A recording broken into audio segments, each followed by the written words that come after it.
కరీంనగర్ జిల్లా చొప్పదండి నియోజకవర్గంలోని గంగాధర మండల కేంద్రంలో మాజీ ఎమ్మెల్యే సుంకే రవిశంకర్ ఆధ్వర్యంలో బీఆర్ఎస్ నాయకులు కార్యకర్తలు భారీ సంఖ్యలో రక్తదాన శిబిరంలో పాల్గొన్నారు. ముఖ్యమంత్రి రేవంత్ రెడ్డి ఇటీవల నిర్వహించిన ప్రెస్ మీట్ లో బీఆర్ఎస్ నేతలు హరీష్ రావు, కేటీఆర్లపై చేసిన వ్యాఖ్యలకు నిరసనగా ఈ కార్యక్రమాన్ని నిర్వహించినట్టు నాయకులు తెలిపారు. ఈ సందర్భంగా మాజీ ఎమ్మెల్యే సుంకే రవిశంకర్ మాట్లాడుతూ రాష్ట్ర ప్రభుత్వం రాజకీయ విమర్శలతో కాలయాపన చేయకుండా రైతుల సమస్యల పరిష్కారంపై దృష్టి సారించాలని డిమాండ్ చేశారు. ప్రస్తుతం ఎల్నివో ప్రభావంతో కరువు పరిస్థితులు నెలకొంటున్నాయని, రైతాంగం తీవ్ర ఆందోళనలో ఉందని పేర్కొన్నారు. ఇలాంటి సమయంలో సాగునీటి వనరులను సమర్థవంతంగా వినియోగించాలని, రైతులకు భరోసా కల్పించాల్సిన ప్రభుత్వం సమస్యల పరిష్కారంపై దృష్టి పెట్టకుండా మాటల రాజకీయాలకు పరిమితమైందని విమర్శించారు.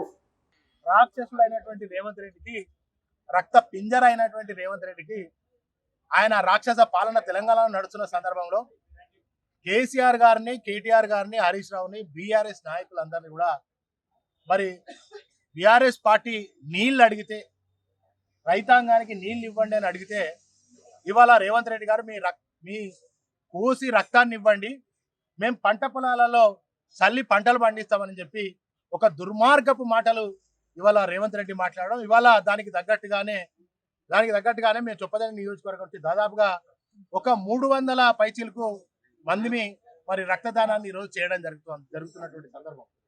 మరి ఇది రేవంత్ రెడ్డి గారు ఆయన ప్రచారంలో కానీ మొన్న కూడా భద్రాచలం, ఖమ్మం జిల్లా పోయి భద్రాచల శ్రీరాముడి మీద ఆనా అని అన్నాడు. అంతకుముందు ఎలక్షన్లలో కూడా రాజరాజేశ్వర స్వామి మీద, కోటగట్టు అంజన్న మీద, ధర్మపురి లక్ష్మీనరసింహ స్వామి మీద ఆనా అన్నాడు. ఆయన ఆనా అని ఇవాళ తెలంగాణలో వానం లేకుండా చేసిండు దరిద్రుడు, దుర్మార్గుడు.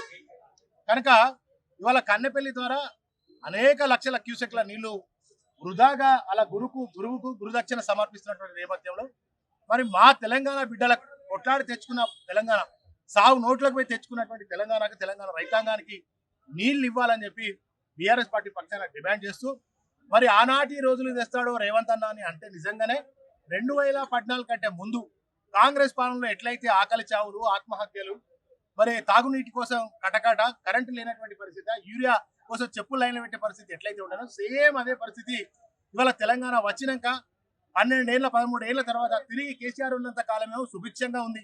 రైతాంగం అంతా బ్రహ్మాండంగా సంతోషంగా ఉన్నారు. కానీ ఈ రేవంత్ రెడ్డి రాగానే టక్కుమని కరెంట్ ఆగిపోయింది, యూరియా ఆగిపోయింది, రైతు బంద్ ఆగిపోయింది, ఇవాళ నీళ్ళు ఆగిపోయినాయి. కనుక మేము రేవంత్ రెడ్డి గారిని ఒకటే డిమాండ్ చేస్తా ఉన్నాం, వెంటనే తక్షణమే కన్నెపల్లి ద్వారా గాయత్రి పంప్ హౌస్ కు, నంది పంప్ హౌస్ ద్వారా గాయత్రి పంప్ హౌస్ కు, ఎడుమానేరకు తెలంగాణ రాష్ట్రం అంతా కూడా ఈ నీటిని విడుదల చేసి తెలంగాణ రైతాంగానికి సాగునీరు, తాగునీరు వెంటనే అందించాలని చెప్పి బీఆర్ఎస్ పార్టీ డిమాండ్ చేస్తోంది.